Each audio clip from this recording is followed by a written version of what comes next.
The first thing I tell everyone is have a niche, have an it, have a reason. Why are you different than what's out there? What is not out there that you're fulfilling? What makes you different from what's out there already? Have that it factor, have that designed into your brand, and make that your brand. Start there. If you don't have a brand, you're just I want to make t-shirts, or I want to make athletic wear, or I want to make cologne, whatever it is that you want to make. If you don't have an identifiable it, your brand, you have nothing. You just have a product. And so that's my first thing is develop your brand, develop who you are, what you are. All right. Hello, everybody. Welcome to Founders Ascent. Today we have a special guest named Robert Coppock.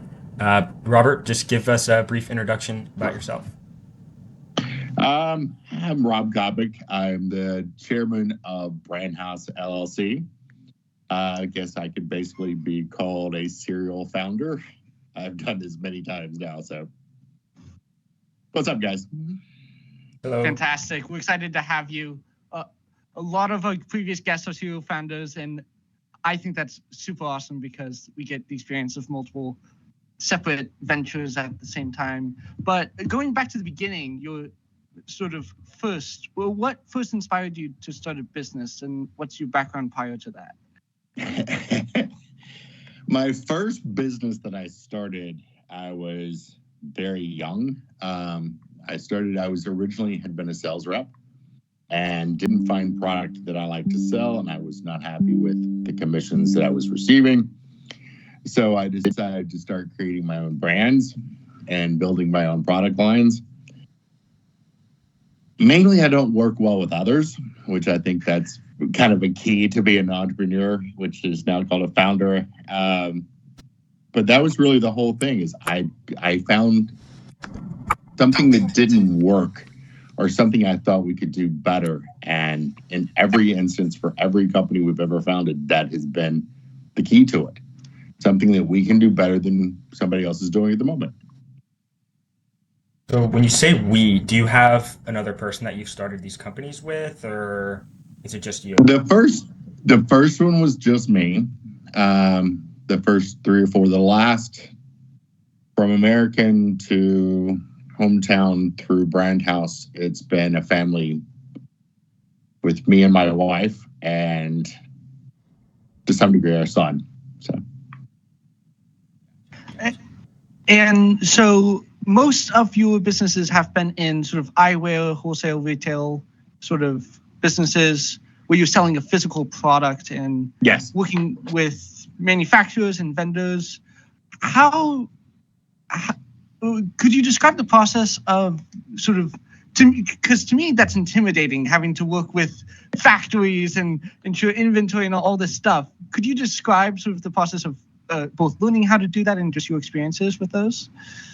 Sure.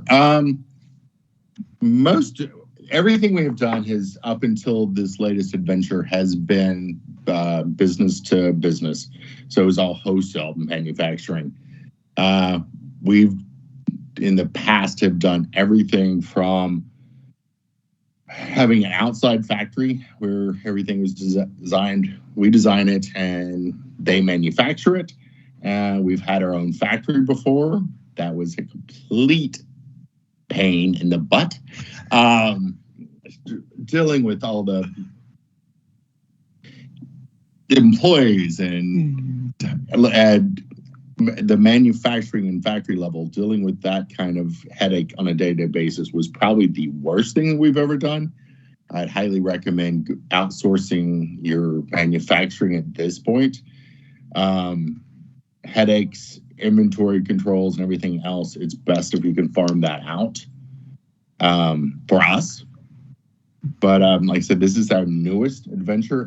Now we're more into apparel. There's some new manufacturing techniques that allow quicker. Used to be in our old business classes, it used to be called just in time.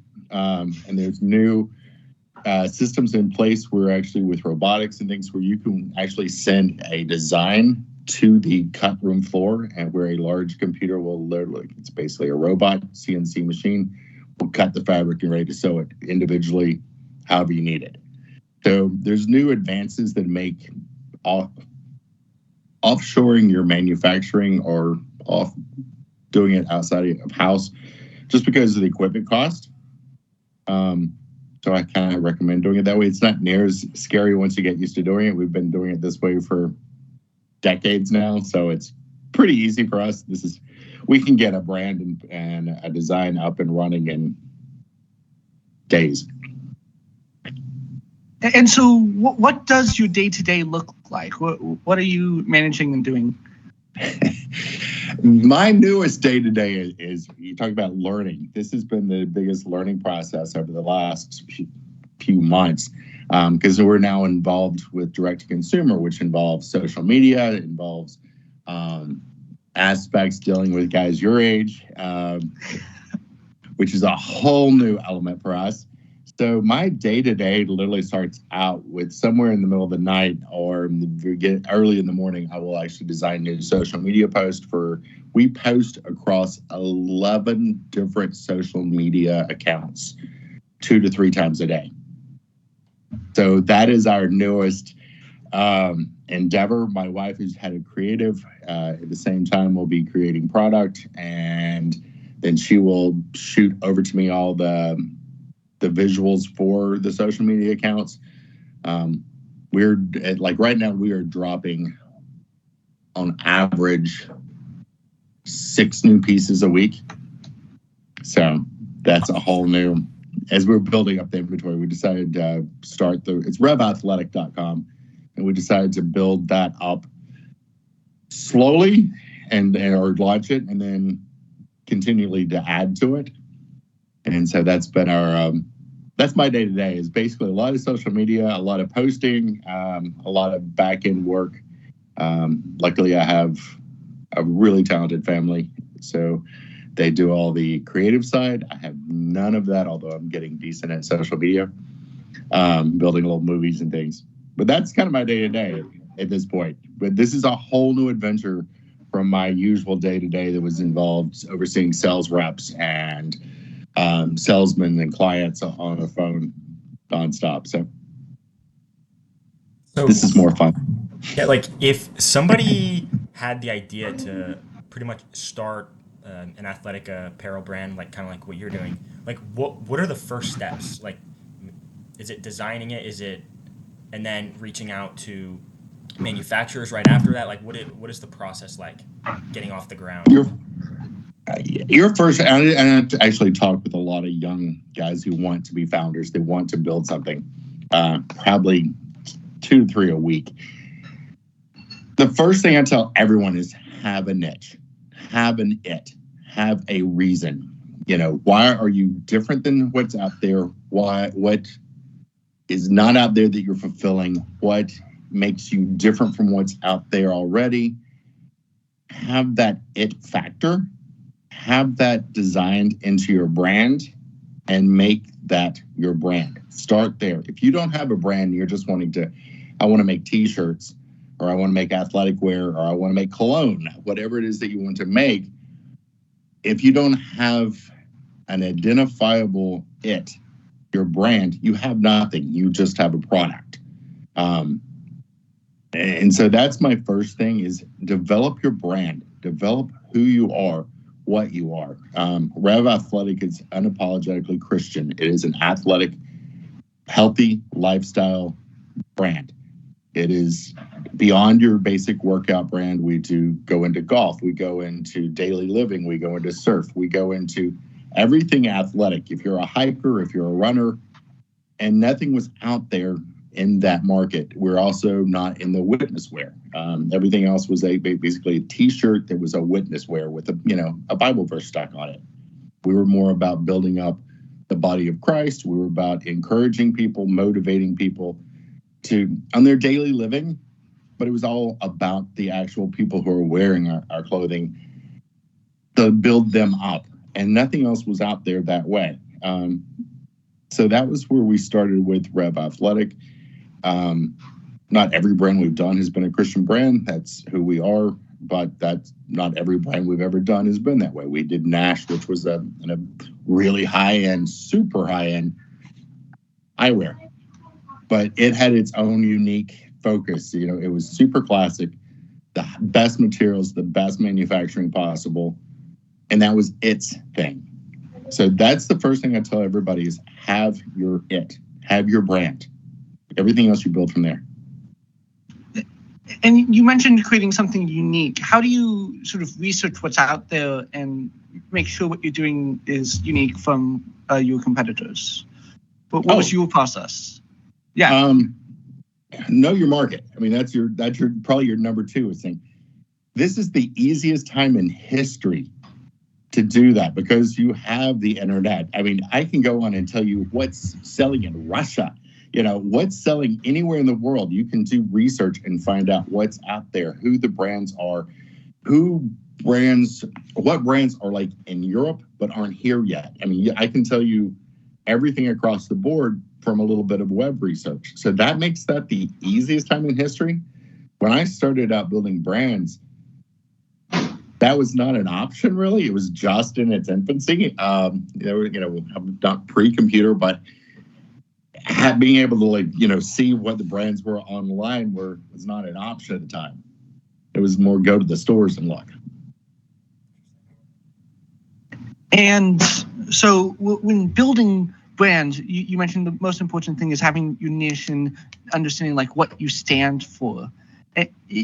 A lot of that reminds me of this marketing book, Start with Why by Simon Sinek. I don't know if you know it, but it just mentions that that's sort of the number one thing is just understanding who you are and why you're doing what you're doing, and then projecting that out both within the organization and then to everyone else who sees it.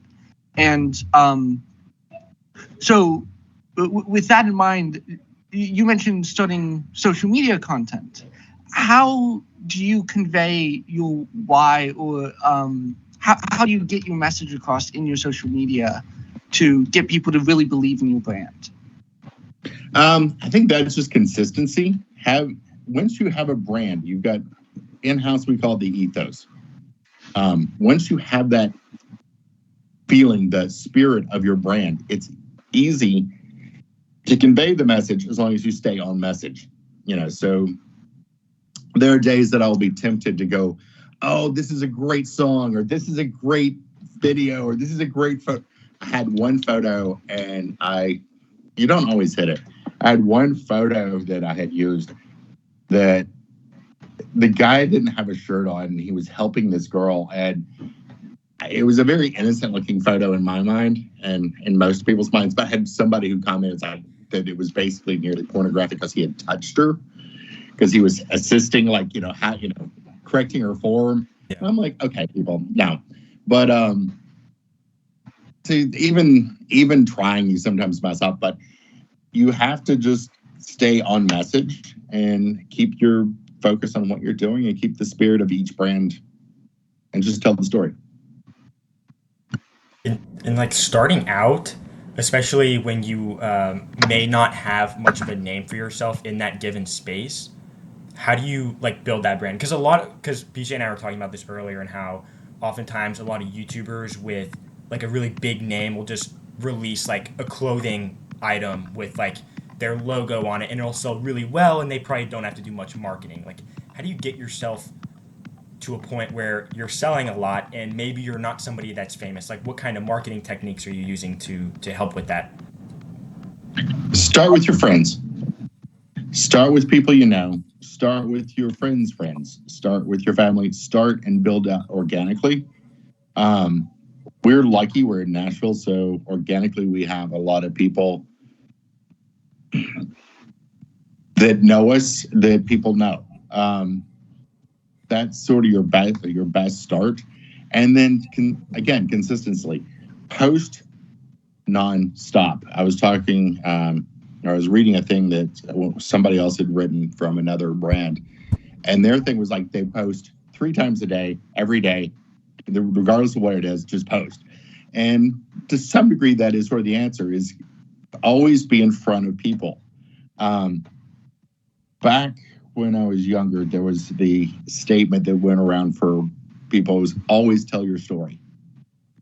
And that is still true to this day, just the way we tell our story is different.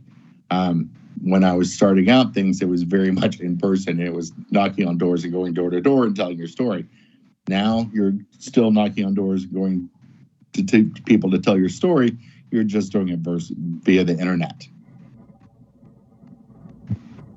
And so sometimes I get scared about posting a piece of content because, I don't want to put out bad content because then that diminishes the brand or dilutes it. But you're sort of making the argument to just post it irregardless. Could you sort of explain how you feel about quality of content? Try to make your best quality at all times. I'm not saying just post junk, I'm not just going to post a post with just my logo on it. Try to make content that's great. What I'm saying is you're not, I know this one kid who's doing some things and he's brilliant at what he does, but he gets bogged down in worrying about the perfection of a post. It's a post people are going to look at for 3 seconds. Remember that and keep that in mind. You've got 3 seconds to capture someone's attention. This does not have to be an epic movie.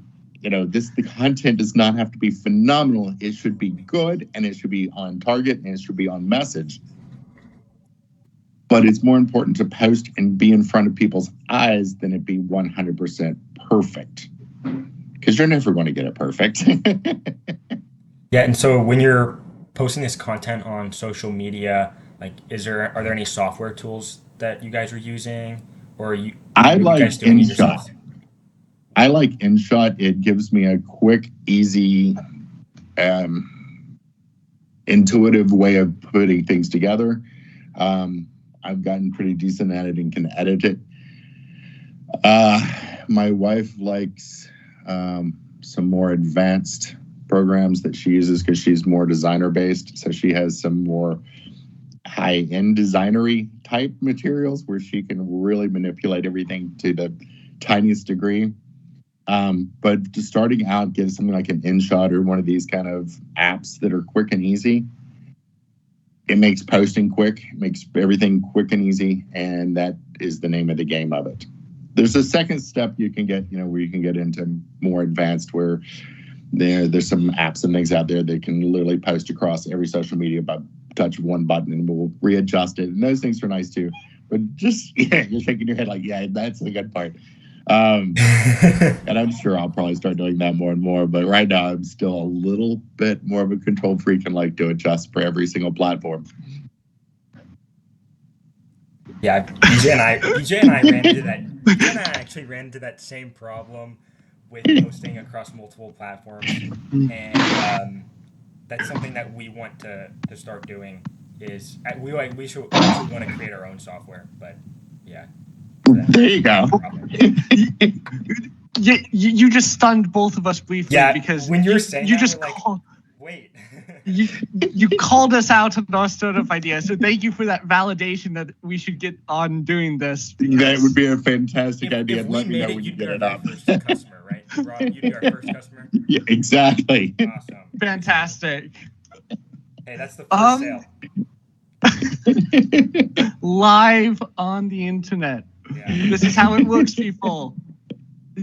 We honestly, I think we just demonstrated the power of social media and creating content, because we're just trying to create good content here and have fun. But we just conducted actual potential business right here, just because of forming the relationships through social media and sharing posting. Have you done any sort of collaborations with REVV Athletics in working with other brands to build it, or?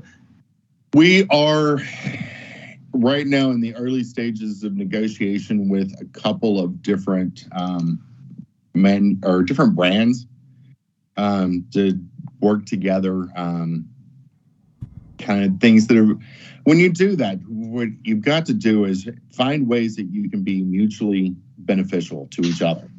Mm-hmm. So many people try to do a brand collaboration, and I've done them in my past, where I've done cross-branded 2 different brands before and things. Those are usually just sort of there. You've got to make sure the ethos line up, or at least are somewhere in this right ballpark. But if you can find another brand that you can truly get behind, that you two work together well and can do something that is beneficial to both sides of the equation, that's when it works well. You came up with something earlier that I'll kind of address. But you talk about like celebrities and things, so we'll create a brand that has no real meaning. It's just literally what I always call a name slap. Those things are usually flat flashes in the pan. They don't last very long because it's all based on nothing. You've got to take the time to build the brand and make it have a meaning. It's something that you believe in and something that you get behind, not just, here, I'm going to throw my name on something. Is there a brand that you look up to that you think, okay, this has done a really great job of building something that's going to last, and I think it will be a great brand forever, basically? Is there one? Is there one that you look up to? Tecovas is probably one of them. Tecovas. They're in Texas. You're all down in Dallas. It's right down the street from y'all. Great boots, a whole great ethos, bags and boots, well priced, well made. They're marketed extremely well. I'm wearing their t-shirts. I was like, I'm wearing it. It's a good brand, but it's got a whole market approach that is all very concise. And so that's one of the brands that I like. Interesting. And it's not in my realm. Yeah. I did not expect you to list a competitor right there. Well, they're really not. They're boots. I mean, Yeah. They're not. And so throughout all of this, it seems like you've sort of had different goals with all these different brands, and then build them up, finish that job, move on to the next. What's the first thing you do when a new goal pops into your mind? How do you approach goal setting? Really, what we've talked about so far. The first thing in goal setting is create the ethos. What is the brand about? What is the look? What is the feel? Are we talking 1920s classicism? Are we talking super modern, cutting edge? Are we talking, well-crafted mass population? Where are you going? What is the brand going to say? Who's the brand addressed to? That's your very first, before anything else, that is your first thing, is creating that brand. When it comes to like setting goals, do you tend to find yourself sort of oversetting, where like you're not going to accomplish the actual 100% of the goal, but you might make it a decent way up, and that would be a pretty good success? Or do you find yourself sort of like under planning, where 100% you're going to hit that and be consistent every time and do that?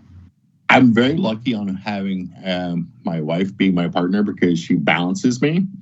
I will shoot for the sky and she will be very grounded. And so we then reset in the middle, and we always hit our goals that way.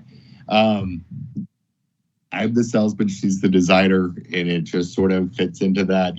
Her background is Amish, or her, ancient family is Amish and Quaker and more blunt. And so she's like, nope, this is the way it's going to be. And I will, shoot for this. God will provide, and we're going there. And so it's sort of, as a company, we've always been balanced by having both in our life.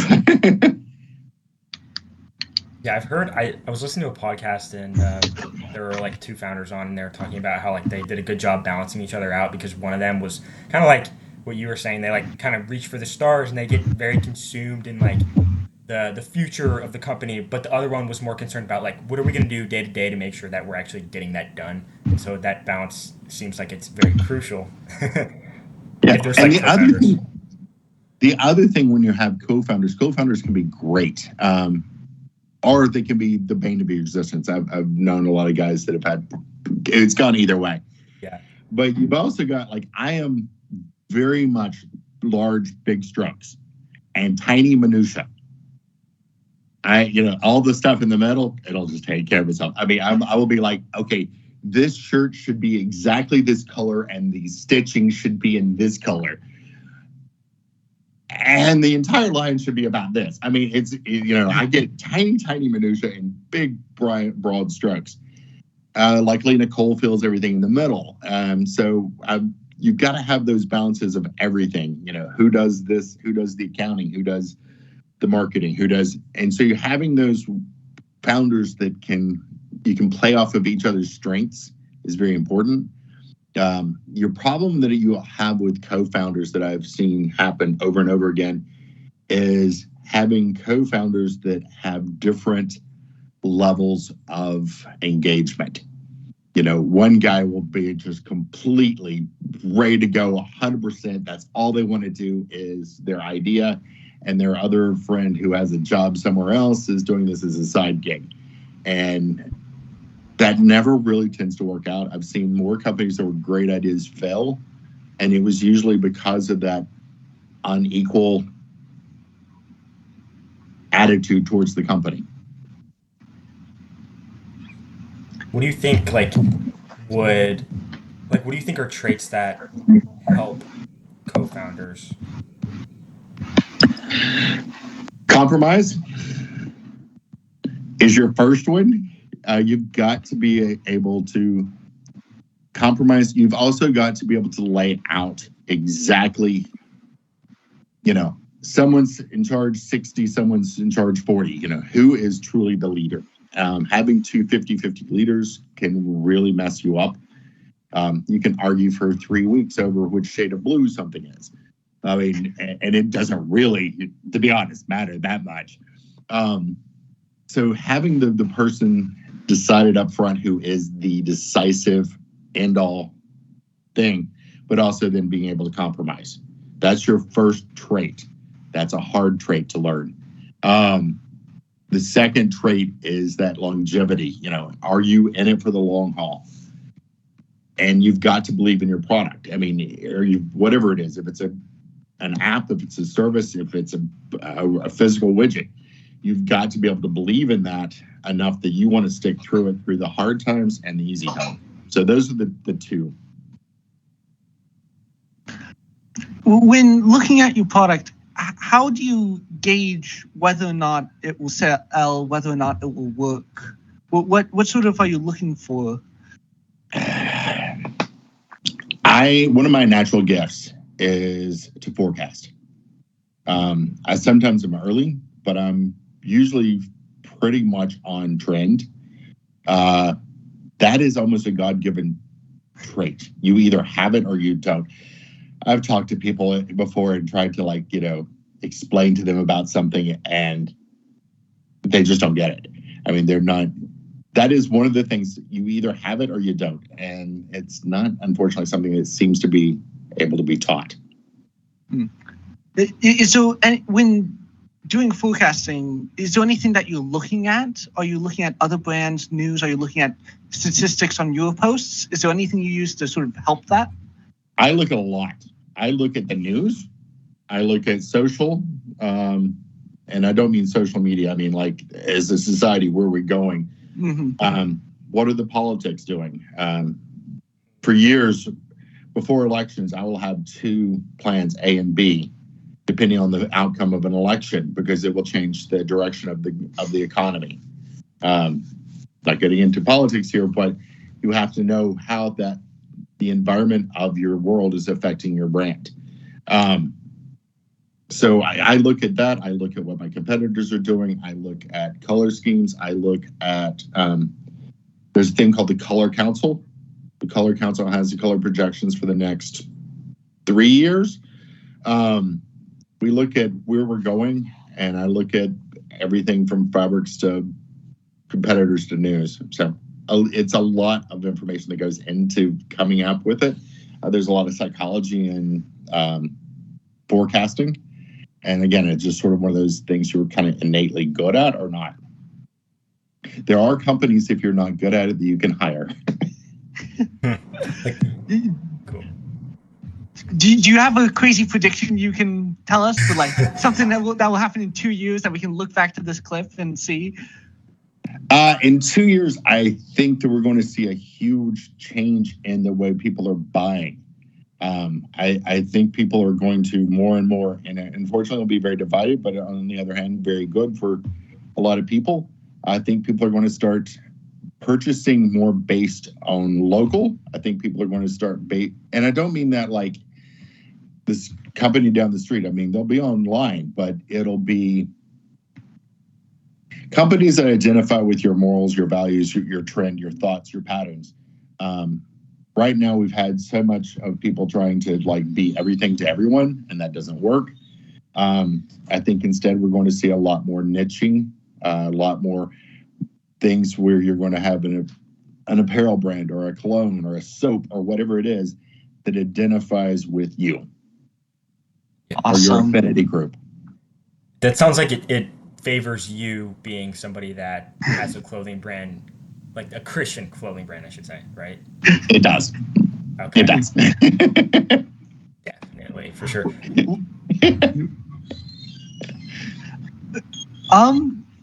So what do you think are some of the biggest challenges you've faced in your entrepreneurial journey?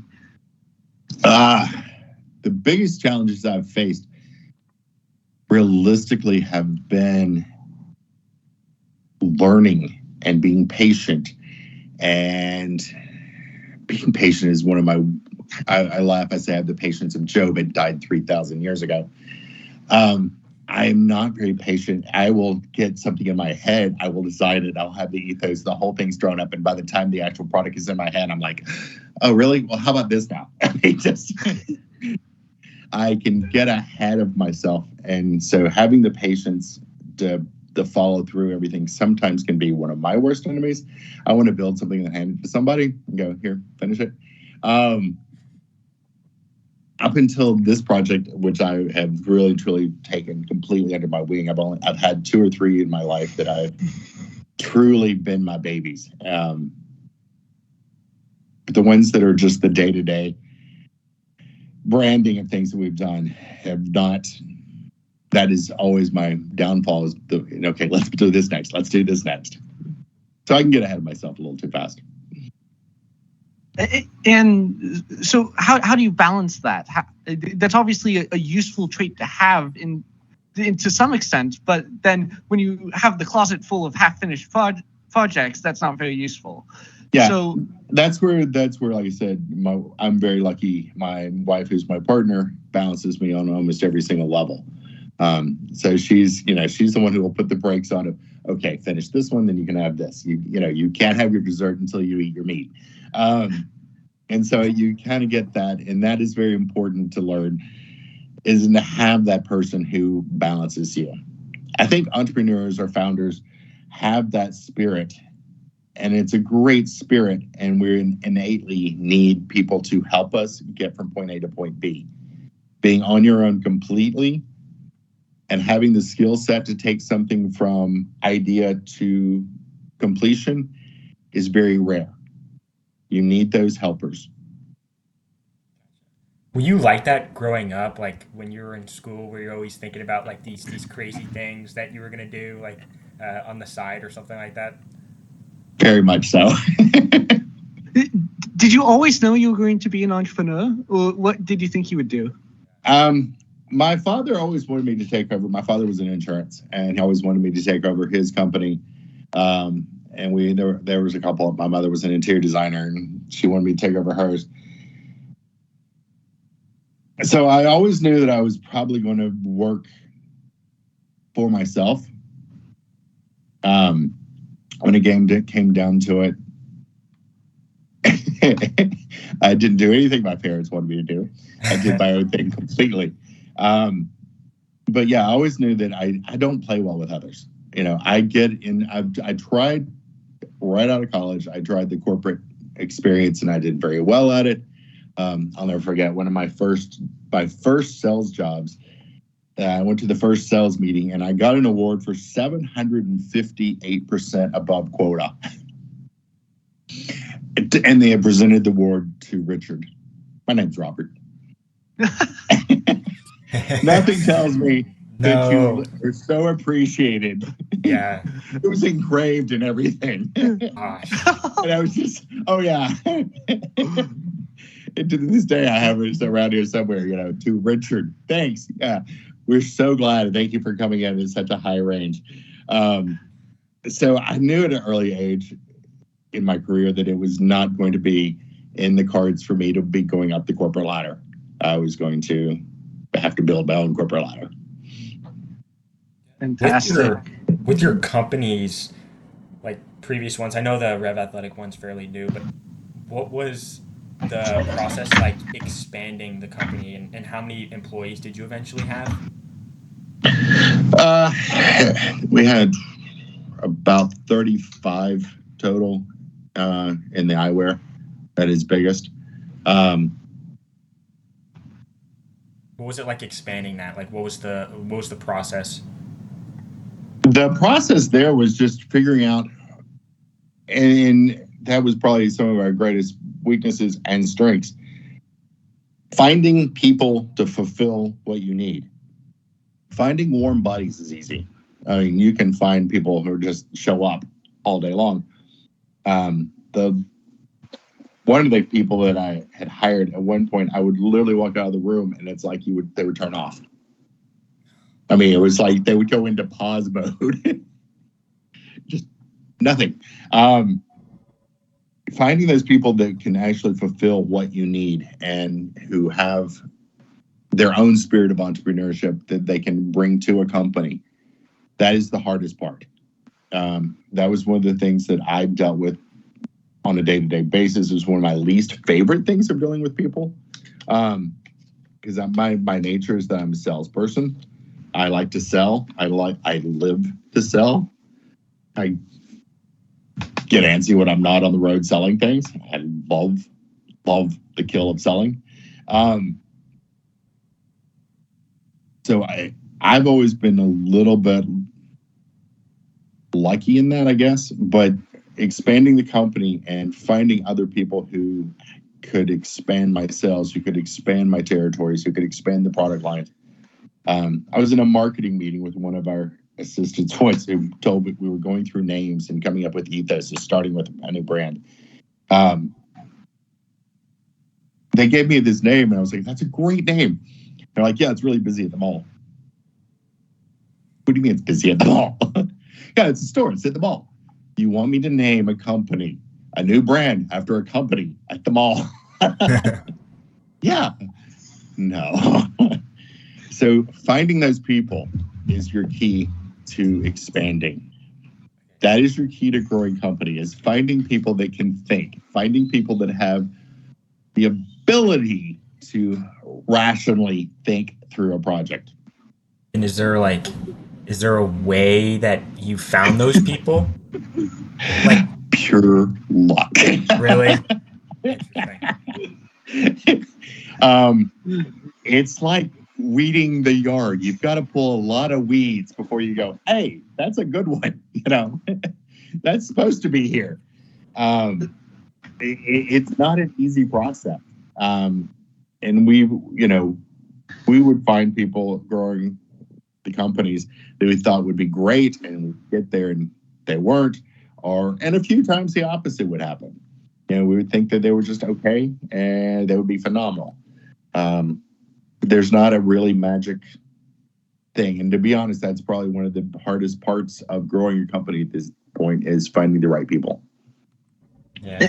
And so getting those people who will sort of take stewardship of the company, the process is sort of just like hire fast, fire fast. If they're not the right person, get them out as soon as possible. If they're not the right person, get rid of them quickly. They become cancers otherwise. Mm-hmm. Makes sense. We try. The best experience that I can tell people is hire people as interns or hire people on trials. Yeah.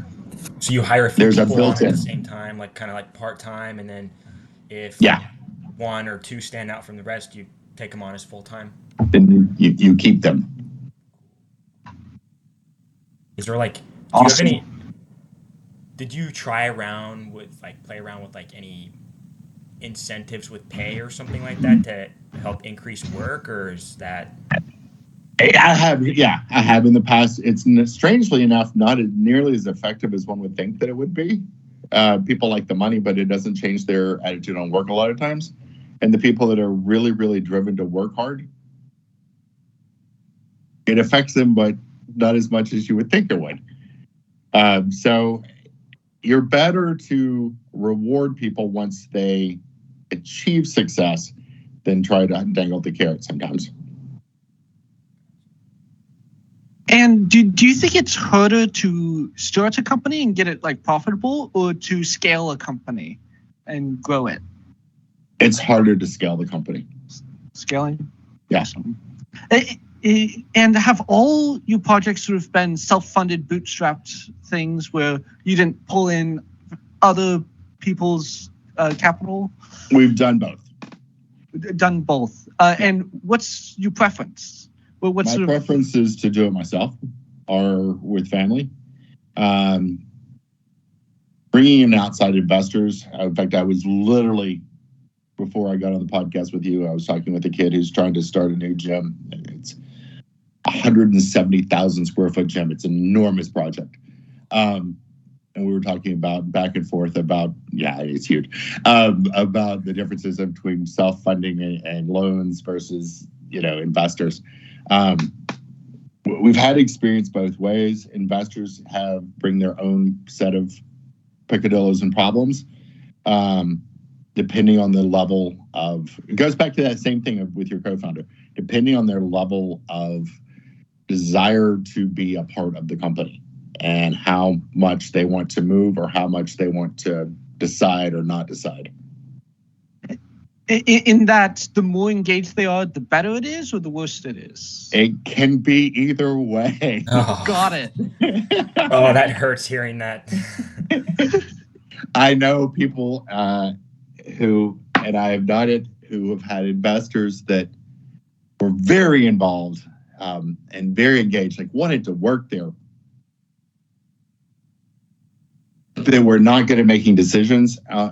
We make decisions, my wife and I make decisions on could only be called rapid fire. We surf waves.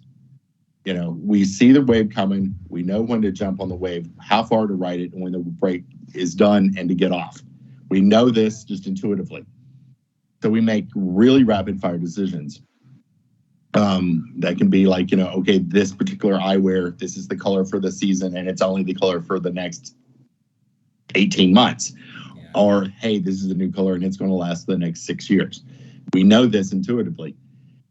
So your investors have to match you and what you do. So if you make decisions really rapid fire and your investors make decisions at the speed of a sloth, that's not a good fit, and you're in trouble if they're highly involved. If they're not highly involved, it can be a blessing, but it can also be a curse because you don't necessarily have their input if they have a lot of experience in your field. So it just really depends. Interesting you bring that up, because I was listening to a TED Talk and this guy was talking about what factors that generally lead to success within a startup. And I'm not entirely sure exactly how he measured all these factors, but his argument was that the most important factor is timing. He said it's more important than the idea. It's potentially more important than the team. Timing is, in his opinion, the most important factor in the success of a startup, which I thought was interesting. So kind of like what you were saying, being able to make decisions, but not necessarily just those decisions, but at the right time. Oh, I'd agree. I wouldn't say that it's the most important, but it's up there. Because if you can have the best, idea, the best ethos, the best brand, and it's the wrong time, you're dead. Yeah, it doesn't matter. The Google glasses, yeah, exactly. Terrible timing. A caveman thinking up the internet. Yeah. Yeah, you've got to have it all at the, it's a part right there at the right timing. But that also comes to knowing your brand and knowing your market.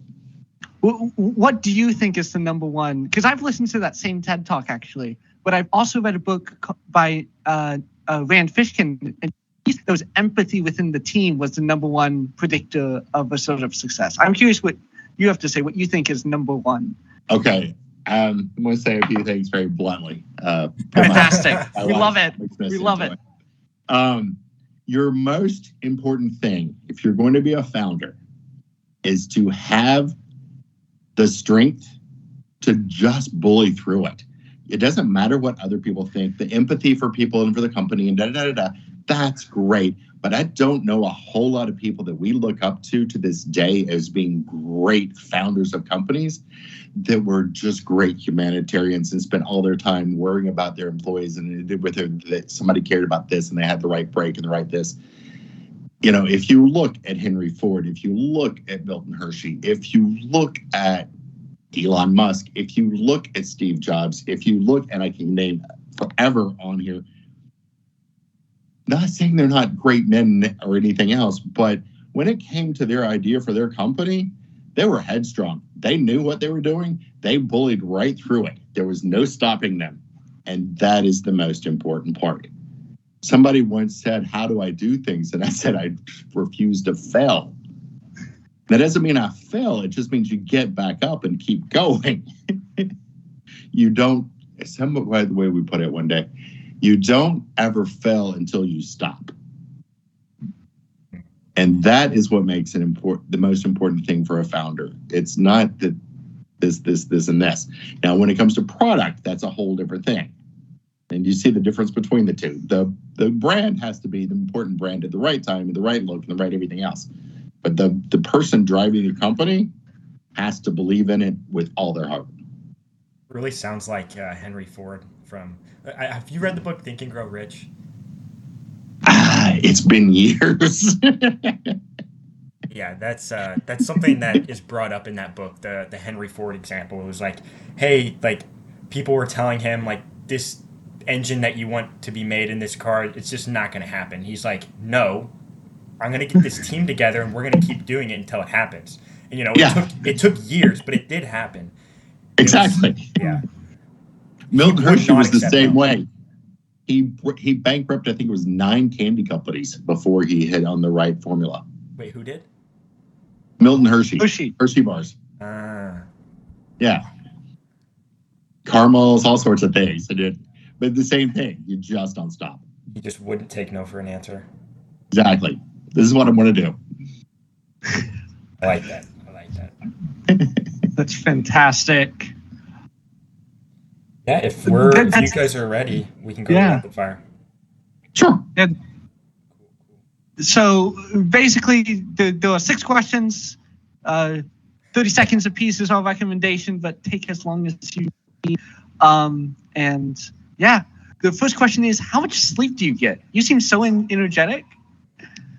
I sleep 7 hours a day. I also work out 2 hours a day. 2? Ooh. Yeah, and sometimes 2. Yeah. 6 days a week. Man right here. Yes, I'm assuming it's all in Rev Athletic, right? Usually. Okay. What's your favorite book and why?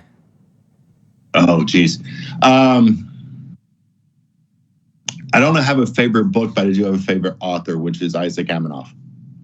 Foundations and Empire. That whole series I enjoy. Fantastic. We've mentioned some software tools before, but what's your favorite software tool, either for personal use or company use?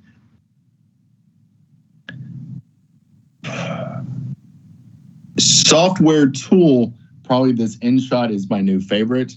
As far as more of a true tool, LinkedIn has been a great resource for me.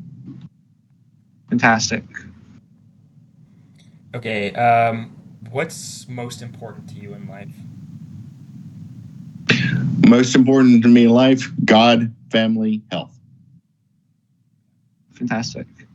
If you could change one thing about the world, what would it be and why? Understanding. People need to understand each other. We're never going to get along. We're not, if you wanted everyone only to cluster around people that only agreed with you 100% about everything, it's you. Party of one. There you go. Have a table. We need to have a little more understanding and learn that we all are people and we're all humans, and learn how to celebrate our differences and celebrate our similarities. Okay. Last one. How do you want to be remembered?